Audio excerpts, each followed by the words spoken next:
नमस्कार। भारत में सेकुलरिज्म और सोशल जस्टिस क्या दोनों एक दूसरे से टकराने वाली चीज़ें हैं? क्या इन दोनों के बीच का जो संबंध है वो टकराव का है? क्या सेकुलरिज्म और सोशल जस्टिस साथ साथ नहीं हो सकता है? इस केस को समझने के लिए मैं एक केस स्टडी आपको दे रहा हूँ और वो केस स्टडी है जामिया मिलिया इस्लामिया की। जामिया मिलिया इस्लामिया दिल्ली में एक यूनिवर्सिटी है और इसके हिस्ट्री अगर आपको पढ़ना है तो आप सब लोग इस समय चाहें तो वेबसाइट पर जाकर सबसे पहले तो जामिया मिलिया इस्लामिया की जो हिस्ट्री है उसको आप उसी की वेबसाइट में, जामिया मिलिया इस्लामिया की वेबसाइट में जाकर उसकी हिस्ट्री को आप ओपन कर लें। अगर आपने जामिया मिलिया इस्लामिया की हिस्ट्री को ओपन कर लिया है तो ये यूनिवर्सिटी अपनी कहानी खुद कहती है कि यूनिवर्सिटी किस तरह से बनी और इसकी कहानी क्या है। इस यूनिवर्सिटी की कहानी अलीगढ़ से शुरू होती है। वर्ष है 1920। तो इस समय देश में क्या चल रहा था? इस समय देश में असहयोग आंदोलन चल रहा था और गांधी के नेतृत्व में कांग्रेस आ चुकी थी। सबसे बड़े नेता वो देश के और कांग्रेस के बन चुके थे।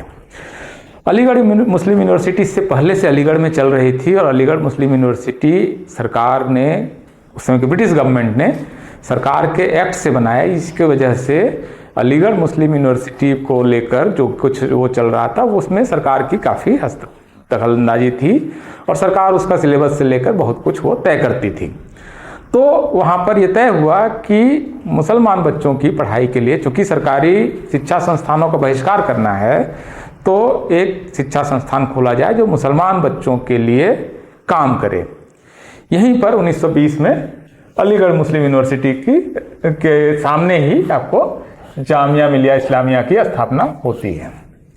अभी जामिया मिलिया इस्लामिया वहाँ पर बन तो गया, लेकिन वो बात क्योंकि अलीगढ़ मुस्लिम यूनिवर्सिटी पहले से थी और उसी उद्देश्य को पूरा कर रही थी, तो ये संभव नहीं था कि वहाँ पर दो यूनिवर्सिटी एक साथ सरवाइव करे। तो फाइनली ये हुआ कि ये यूनिवर्सिटी दिल्ली जाएगी।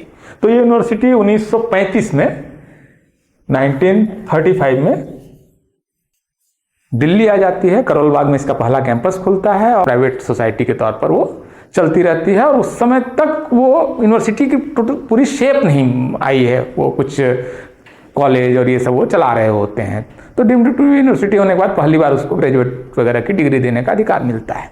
अब सरकार यहाँ पर सरकार की एंट्री हो गई, लेकिन अभी तक वो यूनिवर्सिटी नहीं बनी है। यूनिवर्सिटी जाकर जामिया मिलिया इस्लामिया यूनिवर्सिटी, जिसको हम बोलते हैं जामिया मिलिया इस्लामिया यूनिवर्सिटी, वो यूनिवर्सिटी उसके बाद जाकर बनती है 1988 में,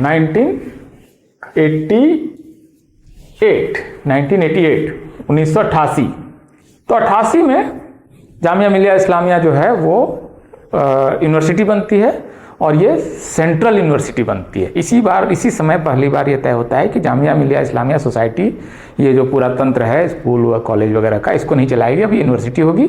उसका सारा जो एसेट है वो जामिया मिलिया इस्लामिया यूनिवर्सिटी का होगा और वेतन से लेकर इसका पूरा खर्च जो है वो सेंट्रल यूनिवर्सिटी के तौर पर केंद्र सरकार के कंसोलिडेटेड फंड से जाएगा। तो ये तो हो गया, यहाँ पर यूनिवर्सिटी सेंट्रल यूनिवर्सिटी बन गई। क्योंकि सेंट्रल यूनिवर्सिटी बन गई तो उसको सेंट्रल यूनिवर्सिटी के सारे नियम कानून वगैरह सब कुछ उनको मानने थे, तो उन्होंने मानना शुरू कर दिया। इस वजह से चूंकि भारत के संविधान से ही आरक्षण का प्रावधान है, तो यूनिवर्सिटी इससे पहले तक वो सिर्फ ज़्यादातर मुस्लिम स्टूडेंट थे और मुस्लिम्स के लिए ही वहाँ पर आरक्षण लागू था। 50% सीटें सीधे मुसलमानों के लिए लागू थी और इसके अलावा कश्मीरी स्टूडेंट और ये सब करके लगभग वो 60% के आसपास मुस्लिम के लिए वो यूनिवर्सिटी सीटें रिजर्व करती थी। अभी वो यूनिवर्सिटी सेंट्रल यूनिवर्सिटी बन तो गई, लेकिन कांग्रेस की उस समय की जो पॉलिसी थी और उसके बाद की सरकारों की पॉलिसी थी, इसकी वजह से वो मुस्लिमों का जो आरक्षण था वो जारी रहा। लेकिन साथ में, क्योंकि वो सेंट्रल यूनिवर्सिटी है, तो अब वो मना नहीं कर सकते हैं एससी और एसटी का आरक्षण देने से। एससी एसटी का आरक्षण उसमें 1988 से लागू हो जाता है और ये 22.5% एससी एसटी को आरक्षण मिलने लगता है। क्योंकि एसटी में मुसलमान भी आ सकते हैं तो उसके अंदर भी मुसलमान जाएंगे, लेकिन शेड्यूल्ड कास्ट अलग से उसमें जाने लगा और शिक्षक की नियुक्ति में भी शेड्यूल्ड कास्ट आ गया। ये कहानी आपको चलती है और इसी तरह से ये यूनिवर्सिटी चलती रहती है। अगला महत्वपूर्ण वर्ष आता है इस पूरी कहानी का 2006 का। 2006 का जो वर्ष है ये महत्वपूर्ण वर्ष है, और 2006 में ये यूनिवर्सिटी जो है उसके पास एक नई समस्या खड़ी हो जाती है। 2006 में क्या होता है कि central educational institutions OBC reservation का एक्ट आता है। अर्जुन सिंह उस समय एचआरडी मिनिस्टर थे और लगभग सरकार की मर्जी के खिलाफ उन्होंने ओबीसी रिजर्वेशन हर सेंट्रल यूनिवर्सिटी और हर शिक्षा संस्थान में लागू होगा। ये 2006 की कहानी है। 2006 में अब ये सेंट्रल यूनिवर्सिटी है, सारी सेंट्रल यूनिवर्सिटी में लागू होना है, तो जाहिर है जामिया भी सेंट्रल यूनिवर्सिटी है, सरकार के पैसे से चलती है, सरकार ने स्थापित की है, तो इसमें भी ओबीसी रिजर्वेशन तो लगेगा। अब जामिया की समस्या शुरू होती है कि अगर 22.5% के बाद 27% ओबीसी आरक्षण, मतलब एससी एसटी और ओबीसी का आरक्षण मिलाकर अगर 50% आरक्षण देना पड़ गया तो फिर ये यूनिवर्सिटी कैसी यूनिवर्सिटी रह जाएगी? एससी एसटी ओबीसी इसमें आधे भर जाएंगे और बाकी वो मुसलमानों के लिए रह जाएगी। तो ये जामिया ने इसका विरोध कर दिया कि हम ओबीसी रिजर्वेशन लागू नहीं करेंगे। लेकिन सरकार का नोटिफिकेशन है, पार्लियामेंट का एक्ट है कि ओबीसी रिजर्वेशन लागू करना है। आप सेंट्रल यूनिवर्सिटी हैं, सरकार के पैसे से चलते हैं, सरकार ने स्थापित किया है, आप कैसे नहीं लागू करेंगे? तो सरकार और जामिया के बीच यहाँ पर एक टसल शुरू होता है। ये टसल थोड़े समय के लिए टल इसलिए जाता है क्योंकि ओबीसी रिजर्वेशन का केस जो है ये सुप्रीम कोर्ट में चला जाता है। 2006 में बेशक एक्ट बना है, लेकिन 2009 तक मुकदमेबाजी चलती है सुप्रीम कोर्ट में, और फाइनली क्रीमी लेयर वगैरह लगाकर सुप्रीम कोर्ट ये फैसला देता है कि ओबीसी रिजर्वेशन संवैधानिक है, आर्टिकल 340 के तहत बिल्कुल सही फैसला है और ओबीसी रिजर्वेशन लागू होगा देश भर में। तो ओबीसी रिजर्वेशन लागू हो जाता है पूरे देश में, आईआईटीज, आईआईएम, एम्स, सारे सेंट्रल यूनिवर्सिटी, डीयू वगैरह सब में ये सारे सेंट्रल इंस्टीट्यूशंस में 11 सिर्फ छोड़ के सब में जो नेशनल इंपॉर्टेंस के बताए गए वो छोटे संस्थान हैं, उनको छोड़कर पूरे देश में ओबीसी रिजर्वेशन लागू हो जाता है सेंट्रल इंस्टीट्यूशंस में। जामिया लेकिन यहाँ पर कहता है हम तो लागू नहीं करेंगे, हम नहीं मानते, हम तो मुस्लिम इंस्टीट्यूशन है। तो सरकार की तरफ से चिट्ठी पत्री होती है कि नहीं, आप मुस्लिम इंस्टीट्यूशन कहाँ हैं? आप बिल्कुल मुस्लिम इंस्टीट्यूशन नहीं, आप बिल्कुल माइनॉरिटी इंस्टीट्यूशन नहीं, आप तो सेंट्रल यूनिवर्सिटी हैं, सेंट्रल यूनिवर्सिटी की सारी सुविधाएं आपको मिलती हैं और सारा पैसा हमारा है, कैसे आप मुस्लिम इंस्टीट्यूशन हैं? अभी लेकिन पॉलिटिक्स में क्या चल रहा है? 2004 में जब सरकार आती है तो सरकार ये मान के चलती है कि हम बीजेपी को हरा के आए हैं, तो मुसलमानों को हमको एक मुफ्त वोट मिला है, इसकी वजह से हम आए हैं। तो इसी के बाद से आप देखेंगे कि बहुत सारी चीज़ें होती हैं उसमें। 2004 में ही रंगनाथ मिश्रा कमीशन बना दिया था, अगले साल सच्चर कमीशन बन जाता है। ये बात होती है कि ओबीसी का बंटवारा कर दिया जाए, शेड्यूल कास्ट के अंदर मुसलमानों को घुसा दिया जाए, जो कन्वर्ट हो रहे हैं शेड्यूल कास्ट से मुसलमान और क्रिश्चियन में, उनको भी शेड्यूल कास्ट का लाभ मिलता रहे। ये सारी बातें उस समय इन रिपोर्ट्स में आती है कि इनकी हालत तो जी दलितों से भी खराब है, तो बेचारों को कुछ तो देना पड़ेगा और उनके लिए आप स्कॉलरशिप दो, ये दो, वो दो। अलग से मुस्लिम एज ए क्लास जिसके अंदर आप सोचिए सैयद, पठान, शेख सब हैं, इनको आरक्षण देने का प्रावधान सच्चर और रंगनाथ कमीशन कर देता है। केंद्र सरकार ने इस बीच में एक खुराफात और कर रखी है। वो खुराफात ये है कि 2004 में national commission for minority educational institutions उसने बना रखा था। 2004 में आते ही सबसे पहला जो काम था मनमोहन सिंह सरकार का था वो था कि national commission for minority educational institutions उसने बना दिया था, जिसको अधिकार दे दिया गया था कि आप किसी भी इंस्टीट्यूशन को माइनॉरिटी इंस्टीट्यूशन घोषित कर सकते हैं। आपके पास अगर कोई पिटीशन आता है विचार कीजिए और आप कर सकते हैं। और इसमें उन्होंने जो चेयरपर्सन है वहाँ पर उन्होंने जस्टिस MSA सिद्दीकी को उन्होंने बैठा दिया था।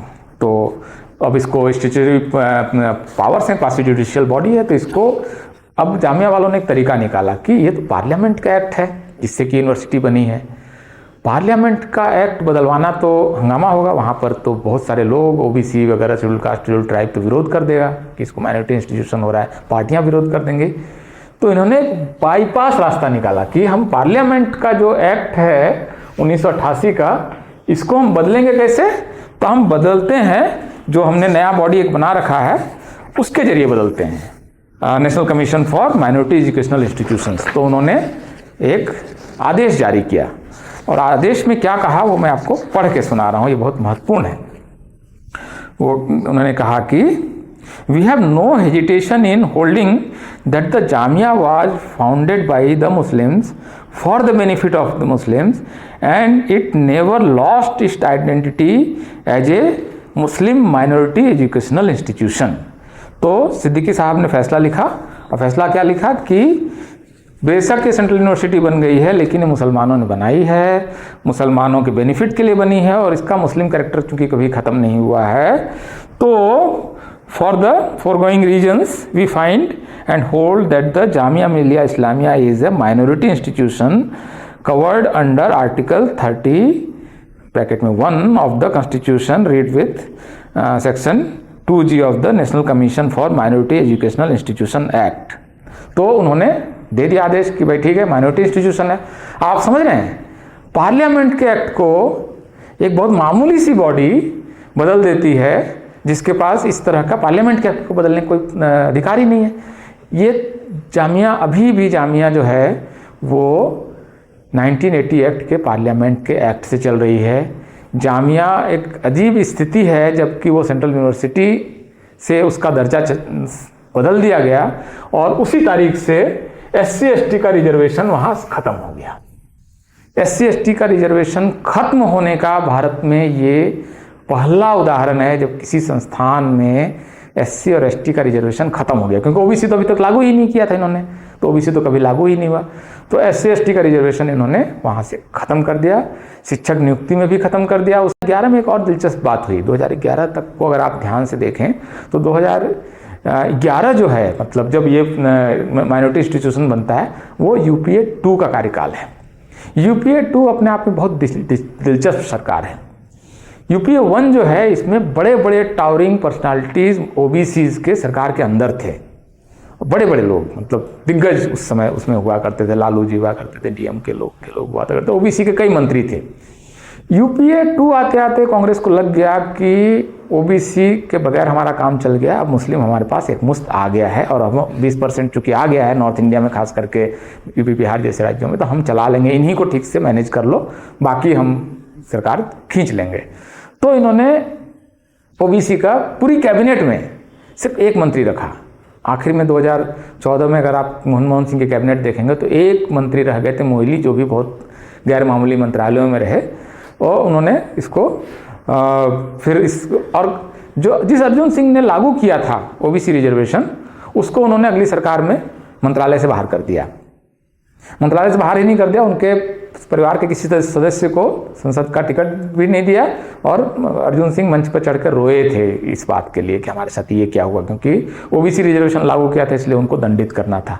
और OBC रिजर्वेशन लागू करने वाले अर्जुन सिंह को हटाकर उस व्यक्ति को लाया गया जिसने OBC रिजर्वेशन जब 2006 में लागू हुआ था, तो उसका जर्मनी में रहते हुए, सार्वजनिक रूप से कैबिनेट में रहते हुए कपिल सिब्बल ने विरोध किया था। उस कपिल सिब्बल को ये HRD मिनिस्टर ले आए। कपिल सिब्बल का प्रोजेक्ट था कि इसको मुस्लिम, जो कांग्रेस का प्रोजेक्ट था कि मुस्लिम इंस्टीट्यूशन इसको बनाना है। तो 2011 में जब ये मामला कोर्ट में गया, तो सरकार ने, उस समय की सरकार ने पोजीशन ले ली कोर्ट में कि हाँ, हम सहमत हैं, माइनॉरिटी इंस्टीट्यूशन है और हमको कोई विरोध नहीं है। तो पिटीशन उनके पक्ष में मामला चला गया। 2018 में जाकर नरेंद्र मोदी के आने के 4 साल बाद जाकर केंद्र सरकार ने कोर्ट में कहा कि हम नहीं मानते हैं, पिछली हमारी पोजीशन थी वो, उसको हम चेंज करना चाहते हैं। मामला जिस तरह से कोर्ट में होता है, ऐसे मामले 10 साल 20 साल चलते रहते हैं। जो यथास्थिति है, और यथास्थिति क्या है कि वो मुस्लिम इंस्टीट्यूशन है, तो मुस्लिम इंस्टीट्यूशन वाली यथास्थिति कोर्ट इसको लंबे समय तक जारी रखने के पक्ष में है, तो इसको चलते रहने देगी। इसकी वजह से SC ST OBC का आरक्षण वहाँ लागू नहीं हो सकता है। एक सवाल, आखिरी सवाल, कि 2009-10-11 में जिस समय SC ST OBC का रिजर्वेशन वहाँ लागू हटाया गया, उस समय बाकी लोग क्या कर रहे थे? SC ST के संगठन क्या कर रहे थे? OBCs क्या कर रहे थे? हिंदू अपर कास्ट क्या कर रहा था? तो देखिए, असल में ये एक पूरा माहौल बन चुका था उस समय सच्चर और रंगनाथ की वजह से कि मुसलमानों की बहुत दुर्दशा है देश में, बहुत बुरे हाल में, जबकि आंकड़े इसकी पुष्टि नहीं करते हैं। आंकड़े उस समय ये भी बता रहे कि साक्षरता जो है मुसलमानों की बेहतर है शेड्यूल कास्ट से।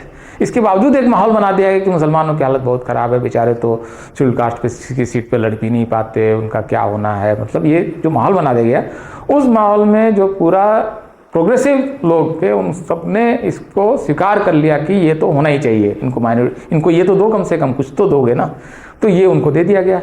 SC/ST के लोग भी इस मानसिक दबाव में थे कि सेकुलरिज्म के खिलाफ हम कैसे जा सकते हैं, इसको सेकुलरिज्म बना दिया गया।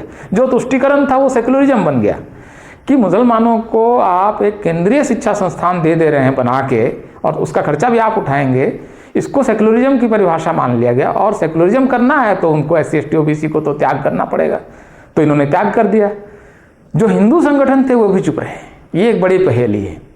दरअसल हुआ ये कि इस बीच में उस समय दिल्ली का जो सबसे बड़ा अखबार था, और उस समय टेलीविज़न और वेब वगैरह का, इंटरनेट का और सोशल मीडिया का इतना असर नहीं था, उसने एक खबर छाप दी थी कि अगर जामिया मिलिया इस्लामिया माइनॉरिटी इंस्टीट्यूशन बना रहता है तो इससे जनरल कास्ट का लाभ होगा।